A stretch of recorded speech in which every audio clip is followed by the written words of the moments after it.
Alright guys, so this is going to be a review of the 1/50th scale Link-Belt 250X3 excavator from Conrad. This is a pretty new released model, and there's a trick behind it if you want to get it cheaper. Normally retails for around $175 from any model retailer that you know of.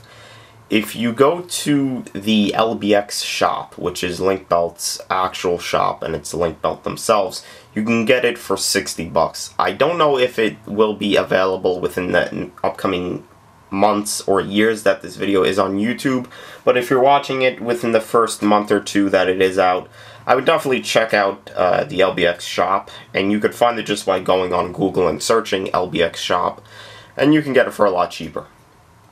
And for the price that it normally does retail, which is around $175, it is a little bit overpriced and a little bit pricey.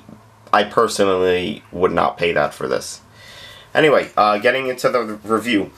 Being that it's a Conrad model, it is mostly metal, and when most people think of a Conrad model, they think of nice build quality but low detail.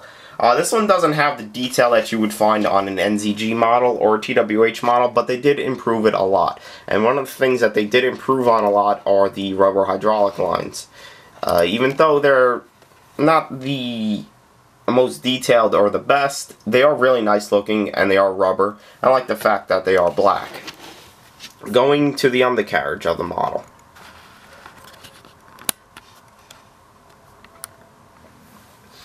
Being that it's a Conrad model, when they actually produce these tracks, they link them together, then paint them. So you're going to have the unpainted track pads. It's very easy to fix that, especially on something like this. If you are interested, let me know in the comments below. The tracks roll very smoothly, and there's no worry about them breaking.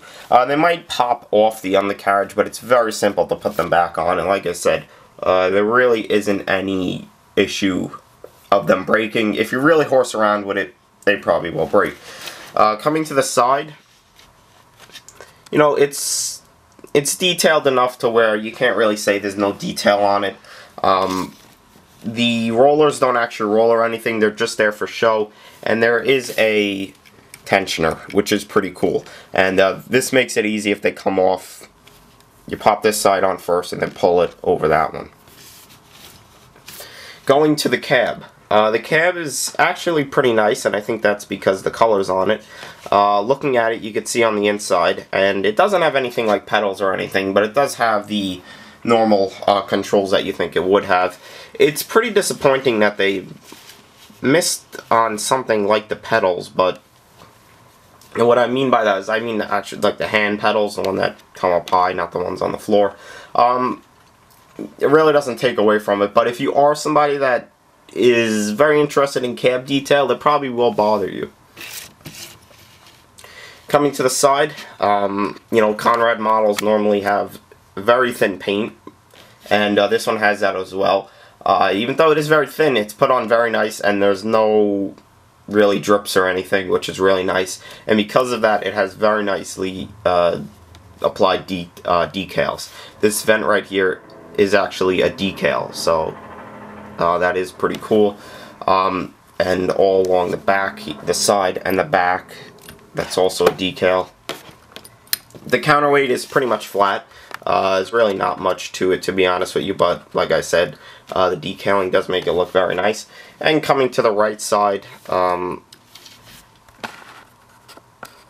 if we focus it here, you can see there is something in here to represent a handle to open up that door, and more of the vents, which are actually decals, and the step on this side.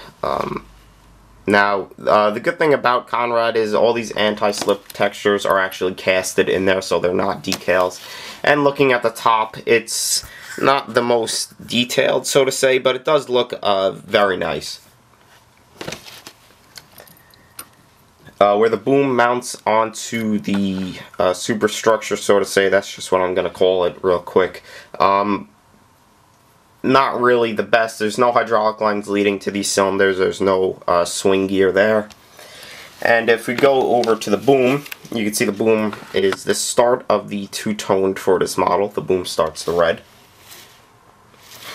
The interesting thing is, and I said there was no hydraulic lines, and I said that because they're very hard to see. They're actually on the back of the cylinders here.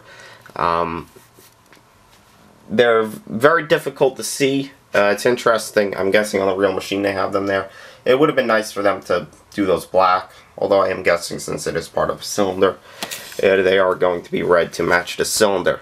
Here are the hydraulic lines, and they lead all the way up to the boom. They are rubber and flexible, which is pretty cool. And like I said before, I really like how they made them black. I think that breaks up the red, and it gives it a nice look. Almost adds more detail to it, so to say. It catches your eye, if you want to say that. Coming onto the boom, you could see the link belt decal. Pretty much all the pins on the model, except for the ones that link the bucket to the stick and the linkage over there, are this brass color. And I don't know why they don't paint them. It really wouldn't take much to do. And if they were painted, it probably would add to the model. Not a whole lot, but it would make it a better selling point. Another hydraulic line on top of the cylinder. And if we come to the stick, you can see it is a pretty short stick. It's really nothing too crazy. My line actually broke off the mount there, which I could glue it, but I don't want to make it look messier than it already does. And this side of the stick again, really nothing crazy. And there's another hydraulic line on there. Now, I think the coolest part about this model is the bucket. It's a oddly shaped bucket. And there are some good things I want to say about it. If you look at models like the Norscot 320, or pretty much any Norscot model, even the 365 BL, it's a 5-tooth bucket, and the bucket is very thin. On this model, they managed to make a 5-tooth bucket, but they made it very wide. Now, regardless of what material it's made to handle, I think that they should always put a 5-tooth bucket on a model, but also make it wide, even if it's supposed to be a rock bucket or if it's supposed to be like a light duty bucket. I think they should always be like this, regardless of what it's supposed to be. It just, you know, it's a nice feature of the model. Underneath the bucket has some wear plating and whatnot, and what I mean by the pins are painted on the bucket. I'm guessing they paint the bucket when it's on here. I really don't know, but it's odd that they do this on most of their models. The pins are painted on the linkage on the stick that attached to the bucket and nowhere else. So it's interesting that they do that. I don't know why they do it, but it would be nice for them to paint the rest of the pins. So now, in conclusion about this model, it really is a great little model.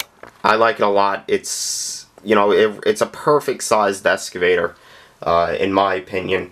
I would, if they still have them at the LBX shop for $60, I would probably buy it over another similar ranged excavator out there, because it's a link belt and you really don't see too many link belt models, and it's really nicely priced. So I think that's a plus.